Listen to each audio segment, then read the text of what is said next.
Après dimanche dernier, que l'on appelle le dimanche de la tentation, premier dimanche de Carême, ce deuxième dimanche est traditionnellement voué à la méditation de la transfiguration.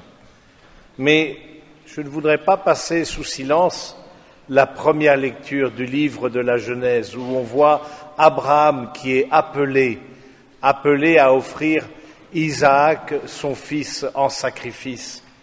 Et par le Seigneur, par la main de l'ange, retient son bras, alors qu'on le sait bien, Jésus lui-même, comme le dit saint Paul dans la deuxième lecture, Jésus lui-même s'est offert. Dieu n'a pas refusé son propre Fils, il l'a livré pour nous tous.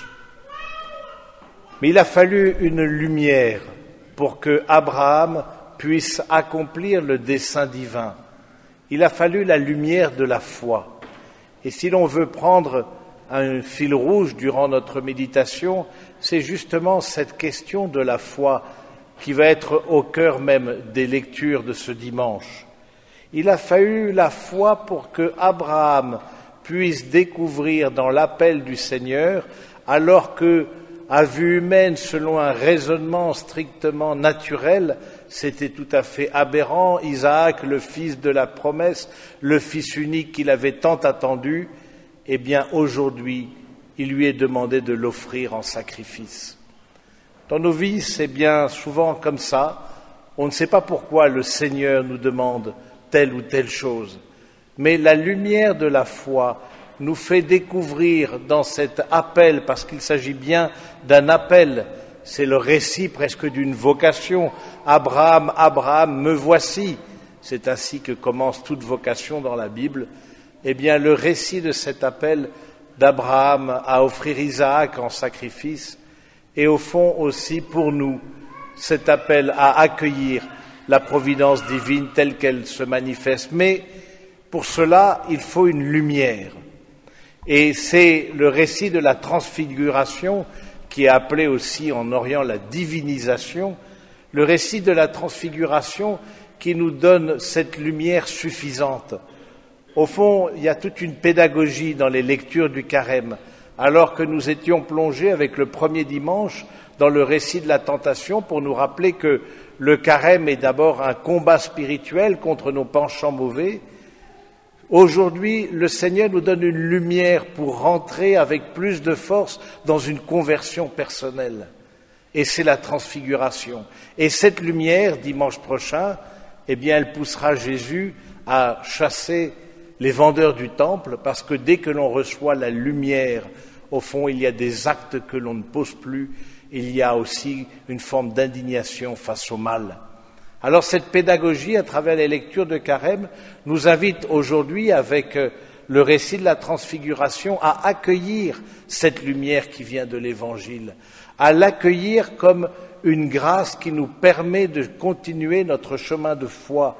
Et cette lumière, de façon extraordinaire, Jésus qui est rendu lumineux jusque dans ses vêtements, et cette allusion aux vêtements est l'allusion au fond à tout le monde extérieur, tout ce qui est le monde créé, non seulement en sa propre personne, mais ce qui entoure la personne du Christ est baigné de lumière, cette lumière qui vient de la résurrection.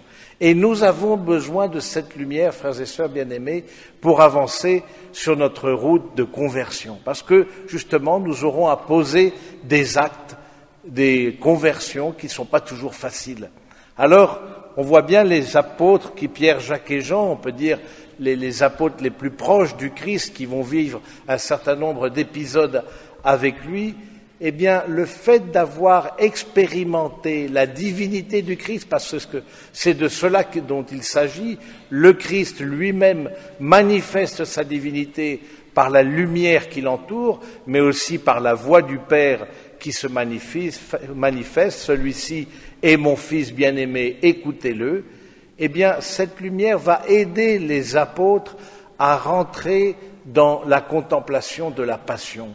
Parce que si on n'a pas une lumière suffisante pour pouvoir rentrer dans la passion, eh bien, la tendance naturelle, c'est de l'éviter et de découvrir dans le chemin de croix simplement un absurde d'un homme qui souffre inutilement. Alors oui, frères et sœurs, faisons mémoire de ces grâces que nous avons reçues. Nous avons aussi reçu, nous, des lumières. Il y a eu des moments particuliers, privilégiés, où nous avons pris conscience de la présence du Seigneur, où nous avons eu cette certitude que le Seigneur, par son Esprit Saint, était proche de nous. Faisons mémoire de ces moments pour avancer vers la passion, pour pouvoir vivre peut-être aujourd'hui ou plus tard les moments difficiles qui nous sont demandés, et appuyons-nous sur cette grâce que nous avons reçue, qui a fortifié notre foi, pour que cette foi, elle puisse nous faire aussi traverser l'épreuve. Alors oui, on comprend bien que Jésus, au fond, est comme un grand pédagogue, les invite, d'abord Moïse et Élie qui sont là, qui entourent Jésus, c'est-à-dire la loi et les prophètes, et puis Jésus qui est seul ensuite avec les disciples, comme pour dire, vous n'avez plus besoin de la loi et des prophètes, moi seul vous suffit. Et nous-mêmes, dans ce chemin de Carême, nous sommes invités aussi à découvrir dans le Christ l'unique nécessaire, dans l'Évangile, une manière de réformer notre vie, mais quelque chose qui correspond à notre cœur profond, à ce désir à la fois d'aimer et d'être aimé. Mais on le sait bien, ce désir a besoin de purification parce que nous sommes pécheurs, nous avons parfois tendance à l'égoïsme ou à un amour captateur, possessif. Alors oui, le Seigneur vient nous purifier comme il purifie au fond les Pierre, Jacques et Jean dans ce récit de la transfiguration pour justement les emmener dans un amour plus grand. Cet amour qui viendra se manifester dans la passion et qui rayonnera dans la résurrection. Il y a déjà l'annonce de la résurrection et il est dit dans le texte de saint Marc, ils se demandaient ce que voulait dire ressusciter d'entre les morts. Mais ils ont gardé ça dans leur cœur.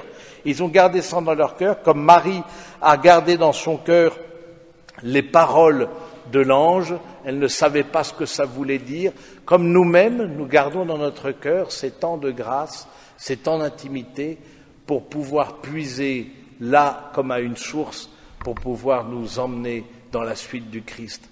Alors demandons au Seigneur ce courage de la foi, et demandons d'être dans ce temps de carême renouvelé dans notre foi qui est une lumière, qui nous donne des raisons d'agir qui ne sont pas simplement naturelles comme pour Abraham, mais qui nous poussent à contempler un Dieu qui nous appelle des ténèbres à son admirable lumière. Amen.